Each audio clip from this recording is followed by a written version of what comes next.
All right, ready to jump into the world of land-based machinery technicians. Definitely. It's a field that's changing rapidly. Right. And with those changes come some serious career opportunities. But first things first, let's talk about those interviews. Ah, yes. The interview, it can be a bit nerve-wracking. You said it. Yeah. But that's why we're doing this deep dive, right? We've Yeah. got our career guide, interview guide, and even some info on RoleCatcher to help us out. All fantastic resources, especially for those aiming to stand out from the crowd. Exactly. Yep. So no time to waste. What does a land-based machinery technician actually DO? I feel like people hear that title and imagine like someone stuck under a tractor all day. Yeah, there's a bit more to it than that, actually. Right. The career guide talks about everything from routine maintenance to diagnosing some pretty complex problems. And those on-the-spot repairs. Talk about pressure. Oh, for sure. The pros and cons section doesn't sugarcoat that. Long hours, sometimes unpredictable schedules, got to be ready for anything. Absolutely. But think about it this way. High demand, potential to specialize, even start your own business someday. That's the dream for a lot of folks, becoming your own boss. Okay, let's get into the nitty-gritty of these interview questions. Yeah. Let's say they hit you with, can you explain your experience with diesel engines? You can't just say, yeah, I've tinkered with a few, right? Not quite. You got to show them you understand the WHY, not just the what. Think about specific situations where you tackled a problem. This is where that STAR method comes in clutch, right? Situation, task, action, result. Exactly.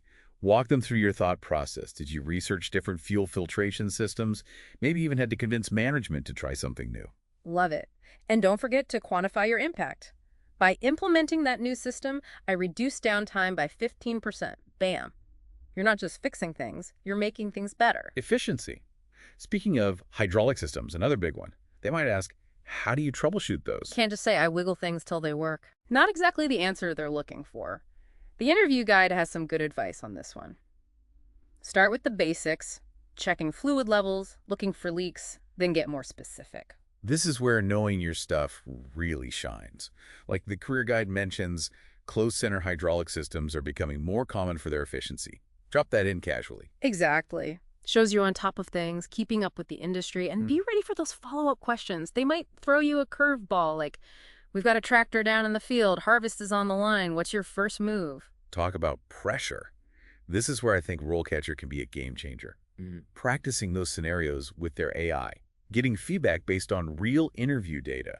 That's huge. It really is like having a secret weapon in your back pocket. But okay, back to that pressure cooker scenario. You're in the field, the clock is ticking. What's the first thing you do? Well, I'm not just going to be ripping into that hydraulic system like it owes me money. The interview guide is all about safety first, right? 100%. They want to know you're not going to be a liability out there. Mention those lockout, tagout procedures. Really drive home that you get the dangers of working on these massive machines. And it's not just about your own safety either. The career guide really stresses communication, especially when things get hectic. That typical interaction section, they highlight that for a reason. It's a team effort for sure. So in your answer, you could slip in something like, first things first, I want to make sure the area is secure, the machine's powered down, no surprises. Then I'd chat with the operator, see what happened, any weird noises, get the full picture. Shows you're thorough, even when the pressure's on. And while we're out there in the field, can't forget those electrical systems, the brains of these modern machines. The interview guide flags that as make or break. You got to know it's not just about changing a fuse anymore. And here's where you can really wow them. The career guide gets into how complex those systems are becoming. Toss in a term like CAN bus systems or isobus protocols, just a quick explanation, shows you're in the loop. So instead of, yep, I've messed around with electrical stuff, it's more like I've troubleshooted CAN bus errors, which, those can be tricky because they involve a whole network of components. Music to their ears.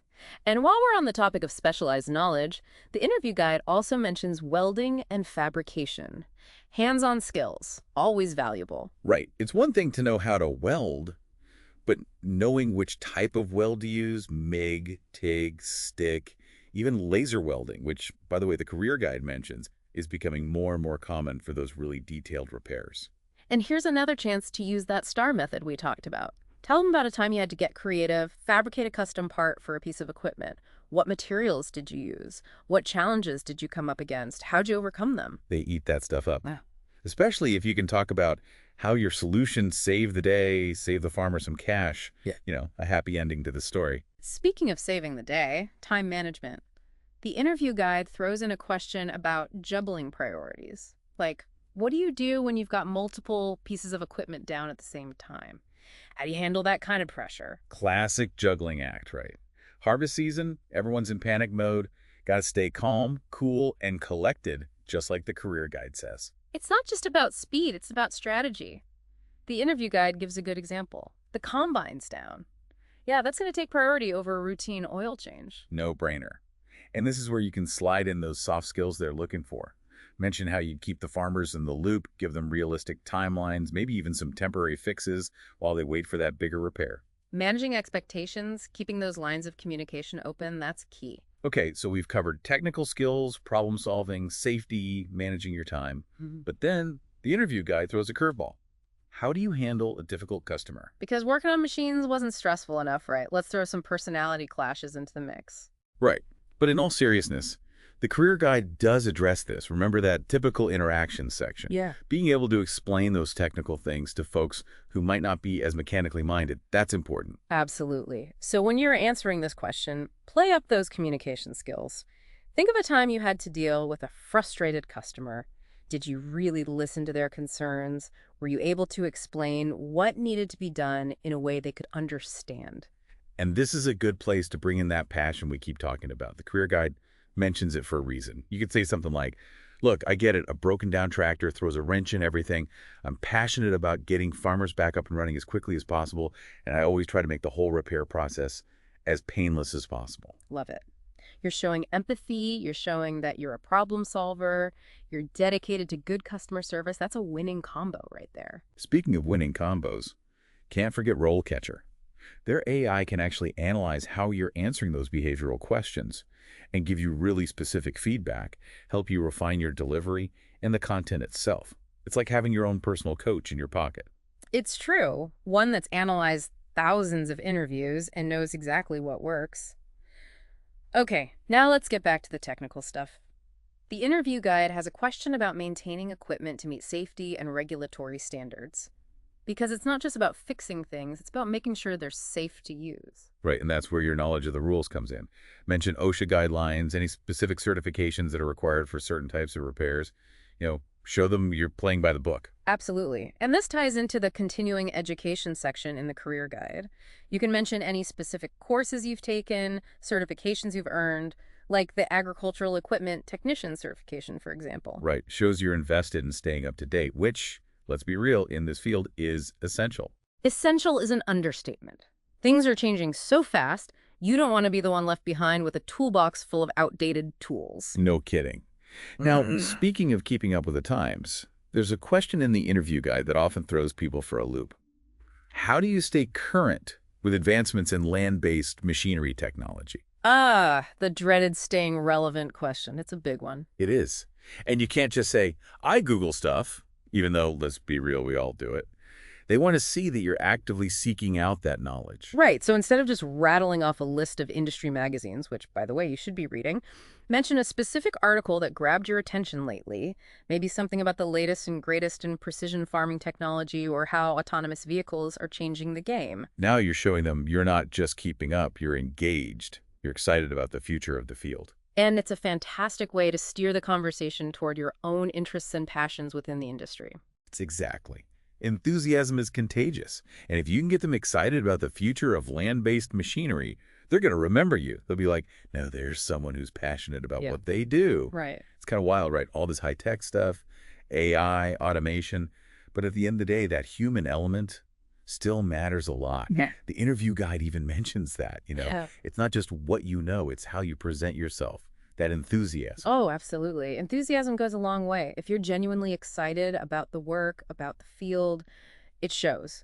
And trust me, that can make all the difference when you're sitting across from those hiring managers, compared to someone who's just going through the motions. Right. So even if you're not a total interview pro, just relax a little. Let your personality shine through. Exactly. Be yourself. And don't be afraid to ask some questions, too. The interview guide even has a whole section on that. It shows you're engaged, you've been paying attention, and that you're thinking beyond just getting the job. You're thinking long term. It's your chance to kind of interview them a bit too, right? Yeah. Like, are there opportunities to specialize down the road? What kind of training do they offer? That kind of stuff. Exactly. Those are all great questions to ask. And it circles back to that career planning section we talked about in the career guide.